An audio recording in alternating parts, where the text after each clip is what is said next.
Here's an off-the-cuff video in which I want to share some of the versatility of the current setup. I know that it's a patchwork. I have somewhat of a scrapbook of things. I have my old Game Informer Halo 4, and then there's some side art that I got from the Halo 3 Legendary Edition. But what I've done is, in making those side-by-side videos, as I watched them, I noticed that there had to be a better way to show both games side-by-side visually without doing it in the system. So that's one of the strengths here of this mount, is that if I remove the back panel, I can swing it out and line up the TVs directly beside each other. Now what this allows me to do is then, through the screen settings on some of the games, you can adjust that the delta zeal you can adjust the size and put it right up to the edge, so that whenever I decide to record side-by-side footage, so for instance in this case Delta Zeal and DoDonPachi Side Iojo, I can have a direct side-by-side comparison of them. Now, who does this interest other than me? I'm not sure. But I would say, as an enthusiast for vertical games, hopefully there's some out there that'll enjoy seeing that. So even though this is the demo mode, I'm going to probably turn off the light and probably try to set up a nice setup here so we can have a nice steady camera shot.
So, I'm driving in my car and I had these wonderful thoughts, so I thought I'd add them to the discussion.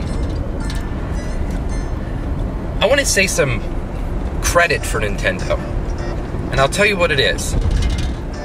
Have you ever played Super Mario 3D Land? Okay, if you haven't, why not?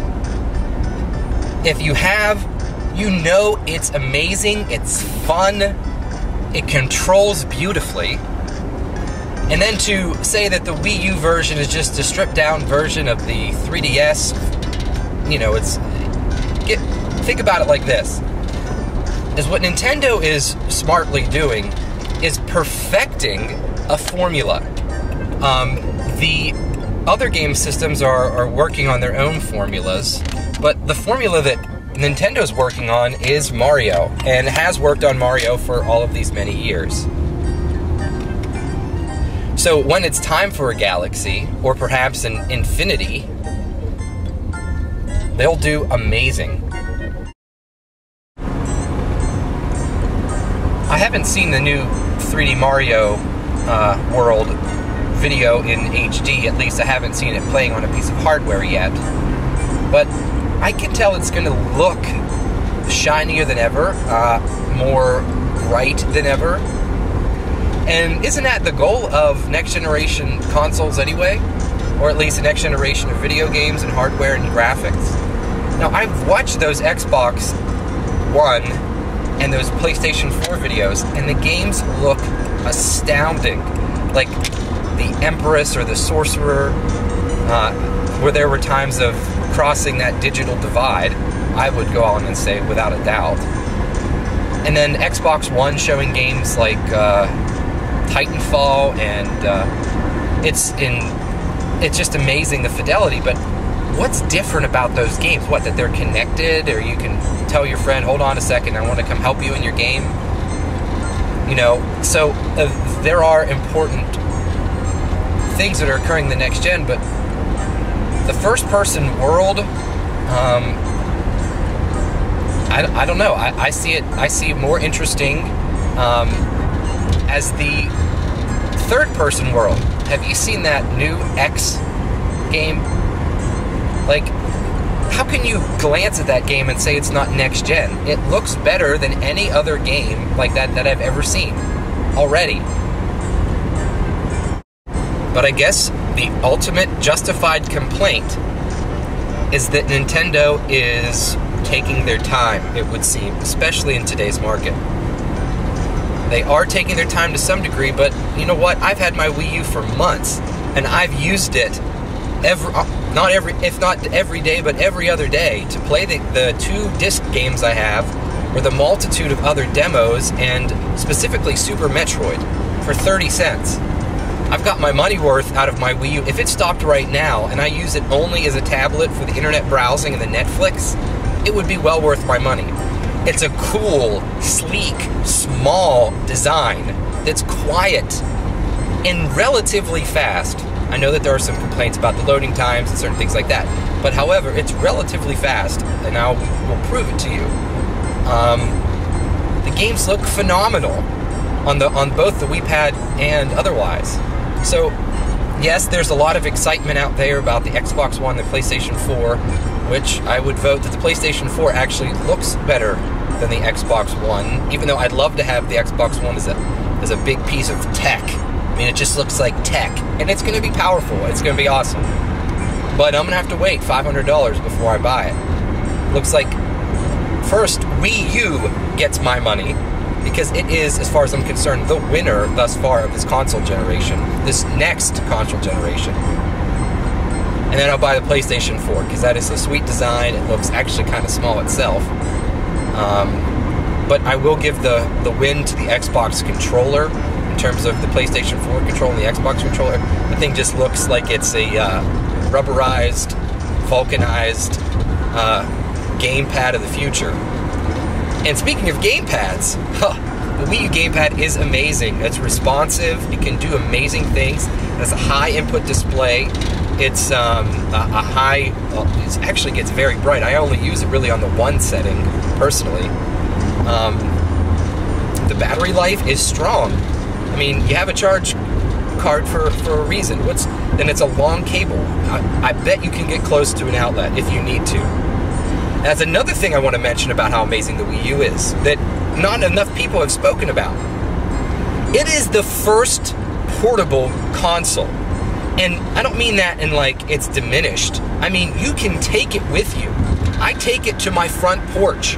I take it to my garage. Even without a TV, you can play and enjoy the Wii U. And even with a friend as well, if you have a TV and want awesome, large, high-def displays. So, my point. The Xbox One, the PlayStation 4 look awesome. They look awesome. They look amazing. But the Wii U has this factor that is thus far indescribable to me. It hasn't lost its sheen, and it won't lose its sheen when it keeps on releasing such awesome games. And to speak of battery life, please let me add that the 3DS's battery life is impressive. It is long, it lasts long even on brighter settings and heavy gameplay, and even to watch movies. Now, it will need to be recharged every now and then, which all rechargeable devices will do, but the battery life is very strong. Please let me state that I'm not a Nintendo purist. I didn't own an NES until I was 16, which was 10 years after it was popular. I had a Genesis, as a matter of fact, and a Commodore 64 for all you Commodore 64 fans. But to see how Nintendo is positioning itself really as the, I guess a good counter image would be like Apple, the Apple of video games. But the reason why I play video games is to have fun. And I feel like the fun side of the past, the present, and the future, Nintendo is really, it's there. It's totally there, and which is why I want to support them and encourage them to get like more apps onto the Wii U gamepad. I want just tons of apps. I want art apps. I want games. I want just load it up with as much independent and first party and third party stuff. I won't buy it all, but I will use some of it, and that's a promise. And thus we get to another topic, which is the effectiveness of Nintendo choosing to do a Nintendo Direct instead of a E3 conference. It almost made it feel more routine, in the sense that I've watched a couple of them, and but it was like a routine kind of statement, but which actually isn't a detriment to Nintendo, but it's a credit. Let me explain. They produce these videos that let you into their world, or at least their marketing world, that they want to show you, and they tell you about upcoming games and release dates, and it's a service that's out there and is extremely informative and gives breaking information.